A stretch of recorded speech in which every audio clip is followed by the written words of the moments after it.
Today, we're speaking with Crystal Dennison, the Executive Director for Nanaimo-Ladysmith Schools Foundation. She does amazing work. Stay tuned and you'll find out exactly what she does. This is NLPS Ed Talks, a podcast brought to you by Nanaimo-Ladysmith Public Schools. I'm Dale Burgos, the Executive Director of Communications, and I'll be sharing conversations with students, staff, and friends of the district. We'll learn, we'll laugh, we may cry, but most importantly, we'll share the unique stories of individuals that work and play in our school system. Nanaimo-Ladysmith Public Schools is one of many school districts in British Columbia, Canada, and is centrally located in one of the most beautiful places in the world, Vancouver Island. Thanks for joining us. Hello, Crystal. Welcome to NLPS Ed Talks. How are you? I'm great. Thanks, Dale. Thanks for having me on a sunny Friday afternoon. Sunny Friday afternoon is right. It is November, even though this podcast can play forever and ever. But we actually got some sun in November. No rain. Yeah, it's beautiful out there today. It is beautiful. Okay, let's do a quick introduction, okay? Right. Crystal Dennison, what do you do? What is your title? My official title is Executive Director of the Nanaimo-Ladysmith Schools Foundation, as well as Manager of Scholarships and Bursaries for the district.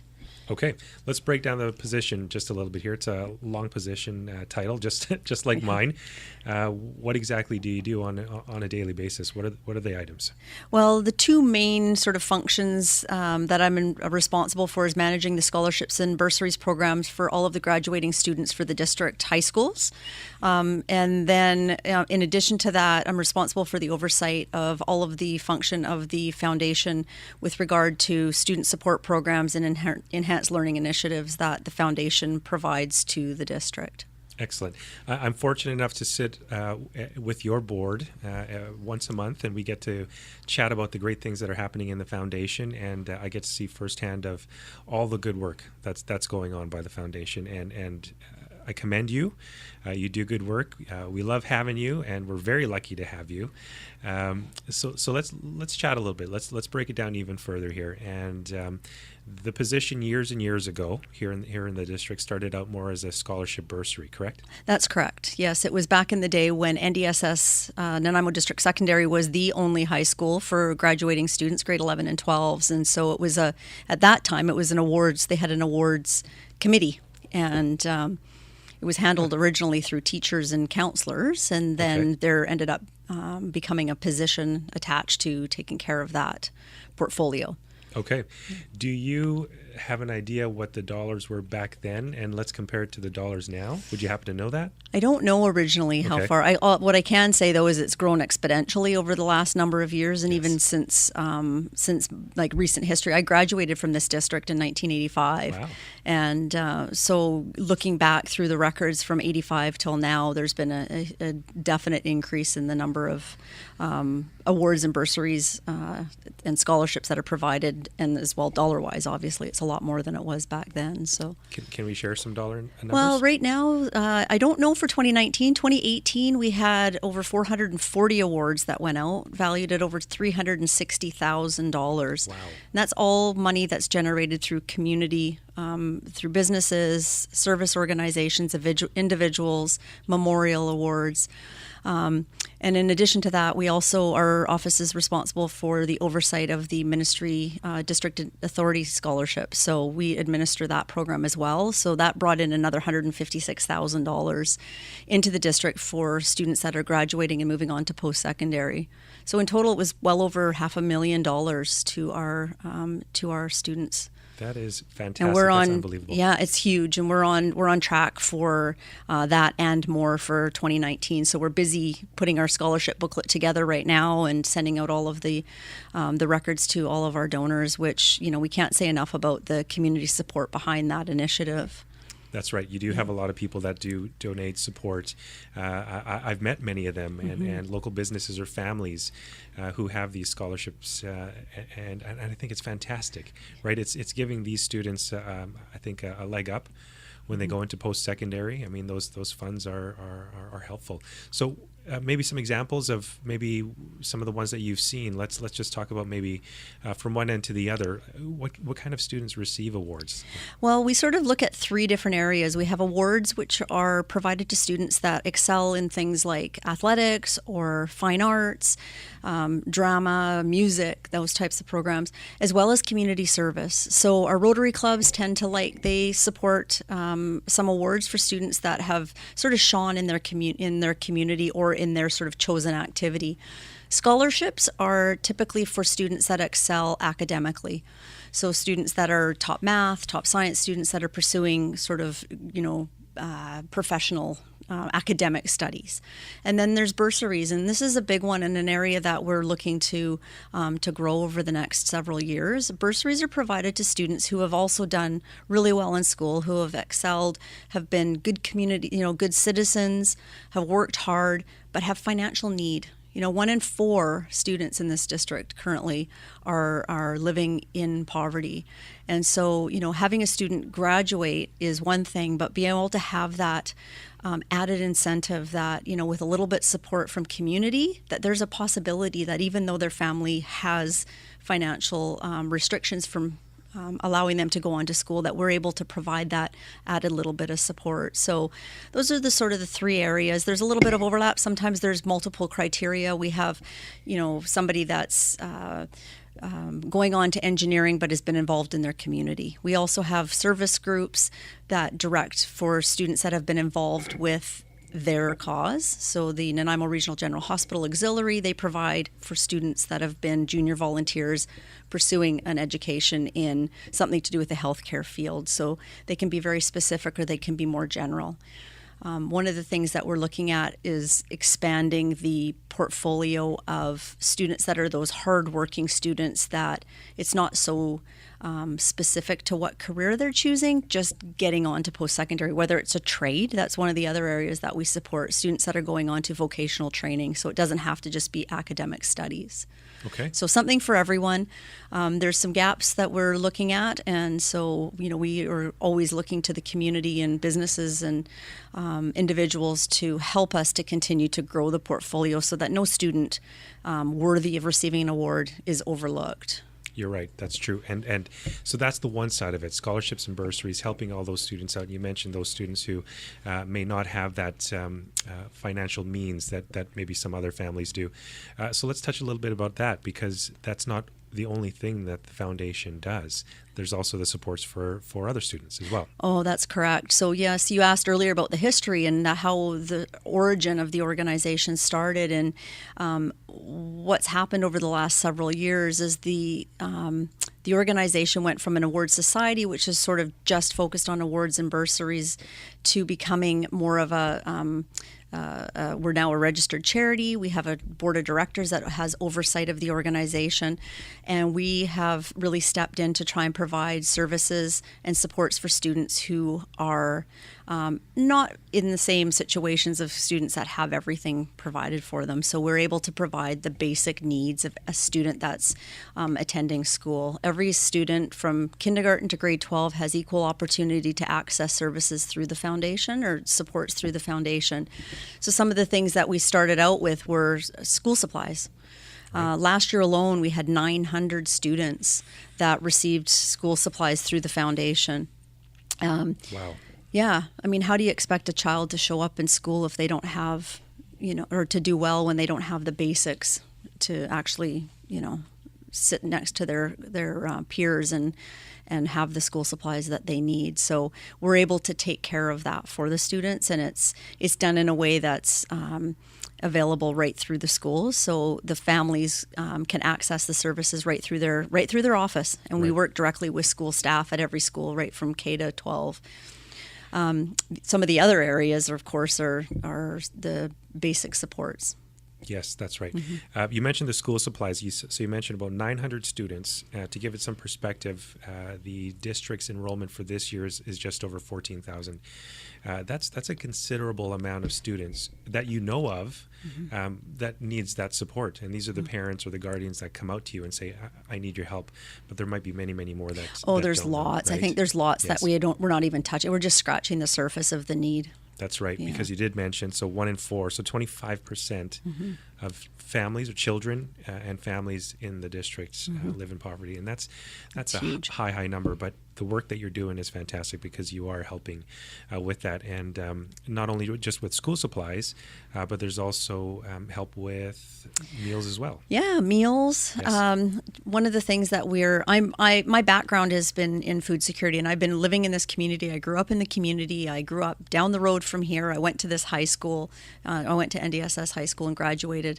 And so I'm so thrilled to be able to be working directly supporting the students that need it the most. And so one of the things that I'm very passionate about and the foundation also really gets behind is food for students. And so we're very fortunate to partner with Breakfast Clubs of Canada and provide support for breakfasts along with for a lot of students. A lot of schools are receiving this support. We've changed things up a little bit this year, and it's interesting how it's taking off. We kind of came up with a way of changing the way that we're distributing food and resources, and to really be able to stretch our dollars. Like I said, we partner with Breakfast Clubs of Canada, and we've started to work with Loaves and Fishes with our local food bank and implementing a bit of a food recovery procurement program. So we're able to access food directly from the food bank and other suppliers. So we've received donations of Danone yogurt, Mott's applesauces. We've got eggs from the BC egg farmers the egg farmers of Canada. They just came the other day. We got hundreds and hundreds and hundreds of dozens of eggs that we're able to of coupons to be able to provide for the schools. So what we're doing essentially is providing a shopping and procurement program for the schools. So we're able to take some of the pressure off the staff that are already really taxed. We were seeing that staff were running around shopping, trying to buy their groceries to run these breakfast programs, and without the means to really do it. So we're able to provide that service. And last year, 2018, there was 60,000 breakfasts that the foundation was instrumental in providing. 60,000. 60,000. Unbelievable. Yeah. Such so good work. currently we have about 540, 560 students that are attending a free breakfast program weekly. Every day it's provided Monday to Friday. It's free for students to attend. Not every school has it. Our goal is to continue to, generate more revenue so that we can actually provide that same service at all schools. That is impressive, and you're right, because there are other schools that do need that support as well. Yeah. I wonder if you have some of these stories, and I'm going to share something with you as well, and it wasn't anything specific to do with any student, but I've heard stories about how these meals that the students get, these breakfasts, may be the only meal that they get in that day, and that's shocking for a lot of us. But when you look at the numbers, it's maybe not a surprise for many, and it's something that you're doing your part in helping out. But I got to tell you, when I hear stories about that being the only meal that the child has, how does that go? How does that feel? Well, obviously it feels really terrible. Yes. On the flip side of that, I think we really try and focus on how do we do more to change that situation, so students, then when they are coming to school, that there is something there for them to have during their school day. And I've attended several different programs through the years since I've been with the district, and it breaks my heart to see these little ones, especially the little ones that are coming to school with bedhead, that are right. That the families are doing the best that they can for their children, and sometimes we as a community need to come together and make sure that child is supported. Yes. And and we know the statistics are there. We all know that a student on a hungry tummy cannot learn in the same way that somebody that's adequately nourished can. It's just a given. And it's hard enough for teachers right now to have a classroom full of students and engage them in learning, but when they're hungry, they can't concentrate. There's behavioral issues that come up. Kids are not coming to school because they're sicker. We know that statistically, children get sick. We all do. If you don't have proper nutrition, there's sickness, right. and it's just that much more difficult for a student to get through school and to be successful if they're not nourished. Okay. And Yeah. Okay. So So then tell us what is it that we can do to help you out, help the foundation out? Well, I think it's just, one of the key ways is we're always looking for community partners. So whether it's an individual who has a vested interest in seeing children be successful in school, or corporations, businesses, whether it's time, money, or other resources, shared knowledge, we're happy to engage in any conversation for the betterment of the students. I agree. I Yeah. think that's a great start, and it has been working, and like you said, it's been growing. We'll continue to do so. Now, let's go back a little bit here, and maybe let's just talk about you, Crystal. Some of your history here. Like I mentioned, you've been here for the better part of 4 years. Yeah, January it'll be 4 years already. 4 years, exactly. Now, let's go back before that. What is your history? You mentioned that you are a product of Nanaimo-Ladysmith Public Schools, but what did you do before you came and worked for the district? Well, my background, prior to that, I worked 10 years in a food security organization in Nanaimo. So I've been in this community, working in community for a very long time. And I have a real strong passion for sort of providing equal opportunity for our community. And that's my background is administration and finance, and somehow it's just kind of morphed, I think, into I became really involved in community service work. I worked for Nanaimo Youth Services prior to that, and I got involved in grant writing, and so it was a natural fit coming through that and coming into the district, and being able to use my skill set now. I feel so fortunate. I feel like I've got cream of the crop job in this city, and to be able to work in the community and give back in the way that I'm able to do that with so many amazing partners with the district, with funders and community members and my board of directors and volunteers. It's just been absolutely spectacular. So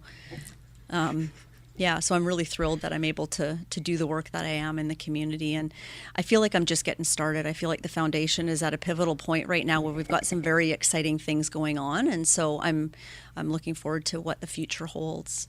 I love it. I think it's fantastic, and they did make the right choice when they took you on. I think, and I'm glad that you had chosen to come and work for the foundation, because it has been, like I said, just been amazing and amazing to work alongside you.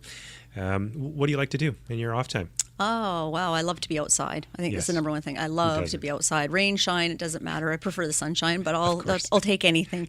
Living here on the beautiful West Coast, I love to be outside in the trees. I've taken up running over the last few years, and I work out, and I love to spend time with my family and friends and socialize, and also kick back at home with a book and a cup of tea in the evenings with my husband and my family. So, there's lots to see and do in our own community, and yet I still love to travel. So, where's your favorite place to travel? Yeah. Ooh, so far. Where has it been? Probably, I would say probably Thailand was a highlight for me. I was in Thailand a couple of years ago, and it was incredible. Yeah, just the people and the food and the scenery and the culture. It was beautiful. So Bali's on my list next, maybe. I don't know. We'll see. Okay. All right. I love it. Now, before we go, there's a whole bunch of things that you also host in the community, and there's one coming up soon. Mind you, it depends on when somebody's listening to this. However, there have been some fairs that you put together. So maybe tell me a little bit about that. Yeah, we're really fortunate to we've created homemade for the holidays. So it was a annual Christmas artisan craft market. This year in 2018, we're going to be hosting it December 7th and 8th at NDSS gymnasiums. We'll also be doing Hello Spring, another market in the spring. That one will be in May. So stay tuned for the dates for that.